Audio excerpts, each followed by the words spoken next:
Few cities have provided more to more Americans than Detroit.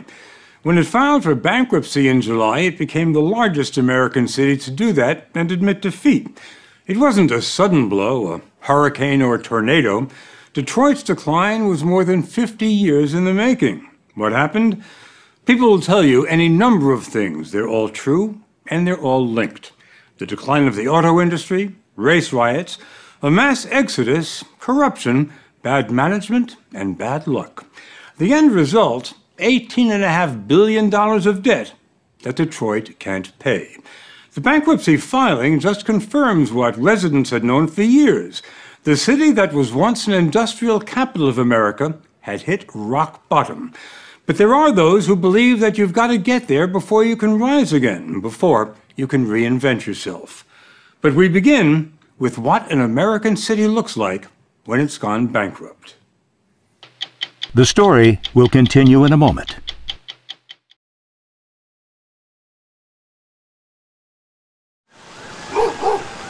It looks like it has lost a war.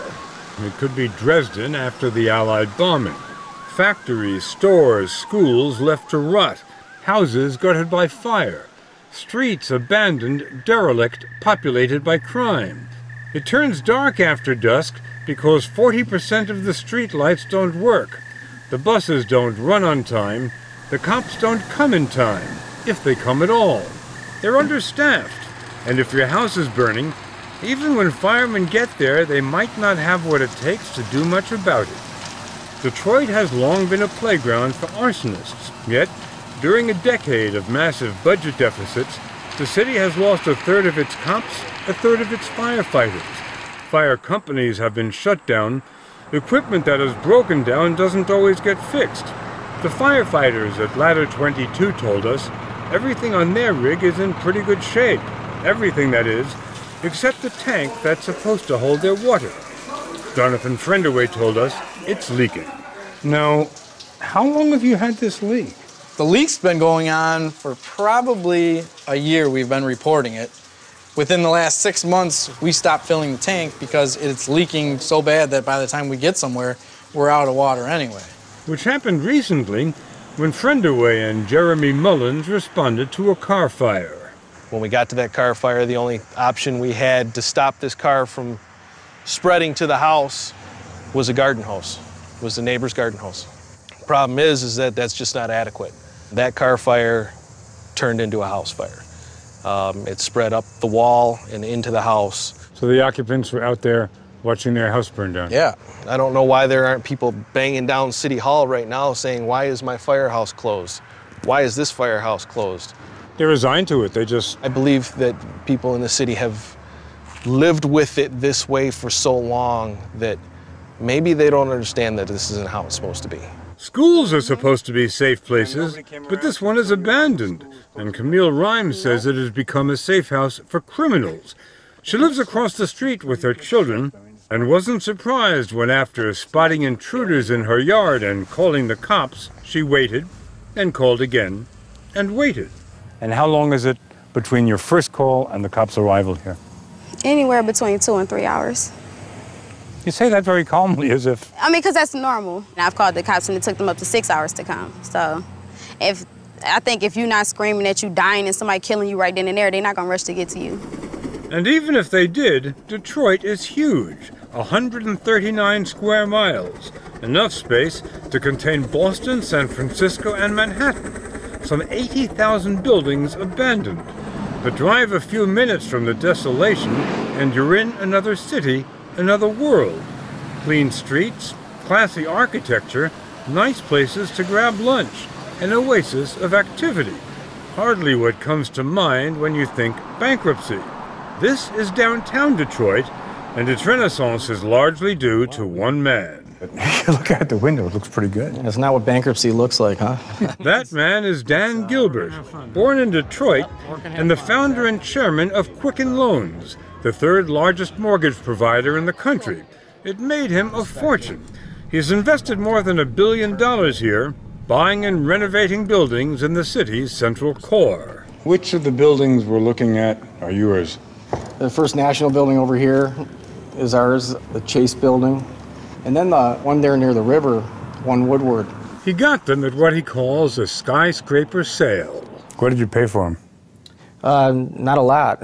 Not a lot. Have any numbers? You know, we paid for a lot of these office buildings less than what you would pay for 1 year's rent per foot in New York City. Are you doing what's good for Detroit or what's good for you? I know that sometimes there's Hollywood movies that, you know, describe every investor and profit-making capitalist as somebody very greedy, but in our case, I think it's doing well by doing good, and I think that fits very nicely together. Some think of him as doing for Detroit what Carnegie did for Pittsburgh, what Rockefeller did for New York. Dan Gilbert is the second largest private landowner here, behind only General Motors. But it's not land that's in short supply, it's people. The city has lost nearly 2/3 of its population, more than 1 million residents, most of them white, over the last 60 years.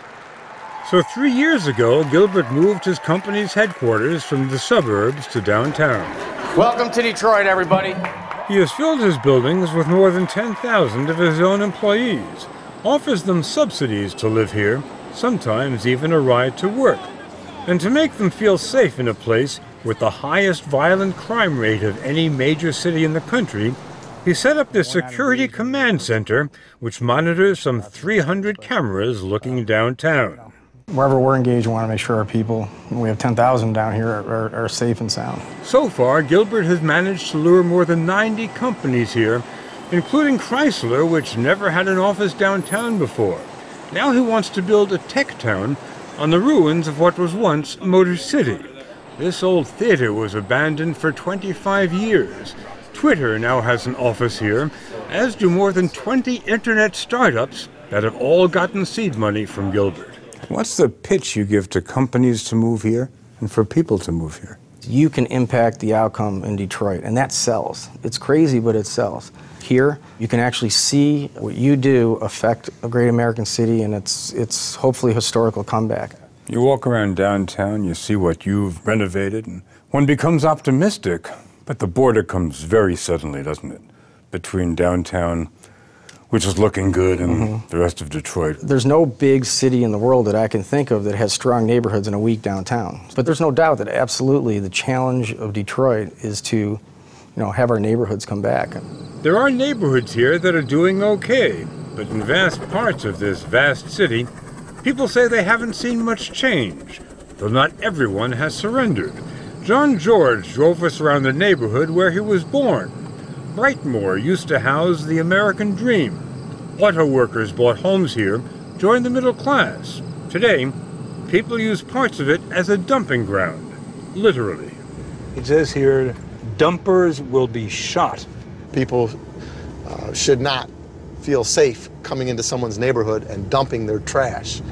I don't mean to get hyperbolic, but this street is as bad as any street I've seen in the United States. Well, of course, if all of this would have happened overnight, you'd see FEMA here, the president, helicopters flying over. But because it took 50 years, there's no urgency. I was talking about your mama. Which is why John George isn't waiting for the government to save his neighborhood. For 25 years, he's been commanding his own cavalry of volunteers to do the job the city hasn't been able to do. Tear down those houses, remove all that blight. Blight is a very cunning adversary. You eliminate it here and it pops up over there, and it kills everything. So you're constantly battling that enemy. He's one of many activists doing this, and with help from corporations, including Dan Gilbert's, he has managed to demolish 300 houses. Look at what it takes to tear down just one.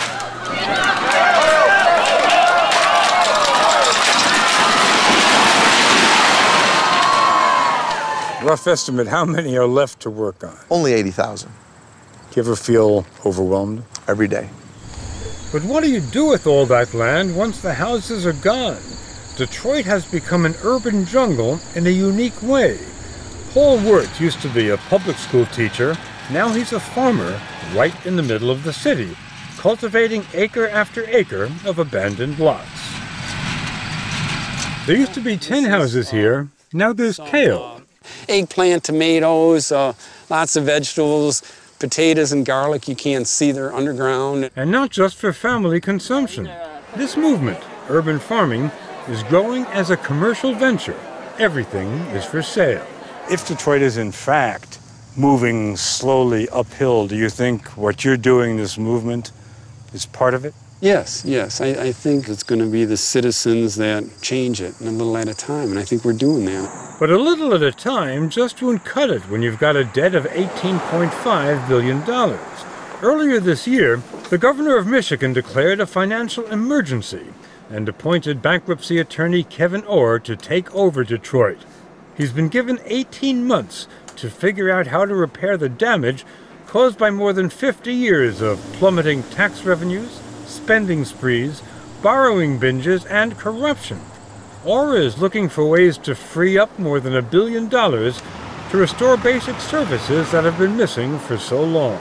We're getting at some of the issues already. We have a new lighting authority stood up. The new police chief is getting at some much needed reform over at the police department. Better fire department? All those issues in public safety, police, fire, EMS. When I leave, I think those issues are going to be in place. Okay, now these things are, for you, more important than the numbers. No, they're all equally important because if I don't get the balance sheet issues resolved, I can't do anything else. But balancing the books will include cutting health care and pension costs, which make up much of Detroit's debt.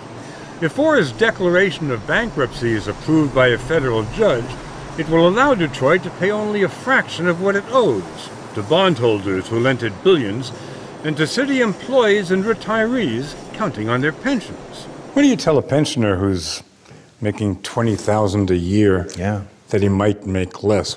I'm sorry. This is unfortunate.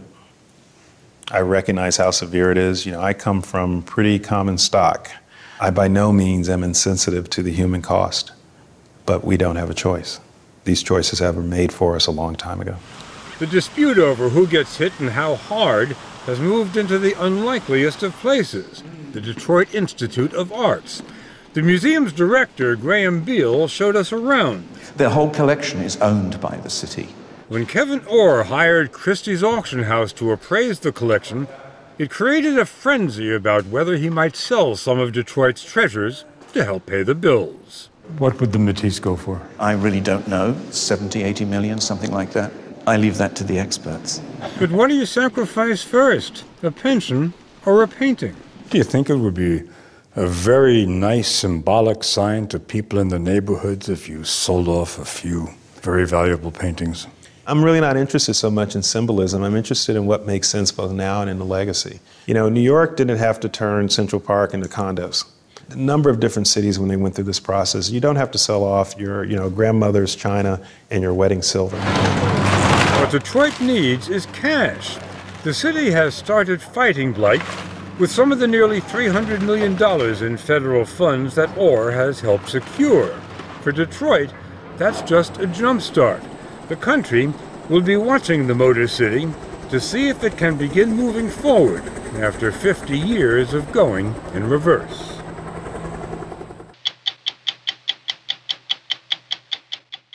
Detroit's decline was more than 50 years in the making. What happened?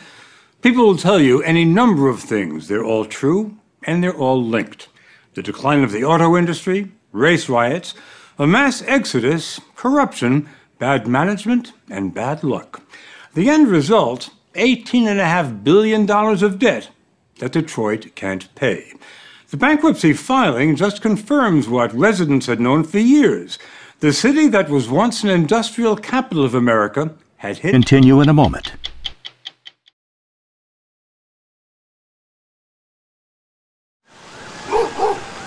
It looks like it has lost a war. It could be Dresden after the Allied bombing. Factories, stores, schools, rock bottom. But there are those who believe that you've got to get there before you can rise again, before you can reinvent yourself. But we begin with what an American city looks like when it's gone bankrupt. The story will Few cities have provided more to more Americans than Detroit. When it filed for bankruptcy in July, it became the largest American city to do that and admit defeat. It wasn't a sudden blow, a hurricane or a tornado.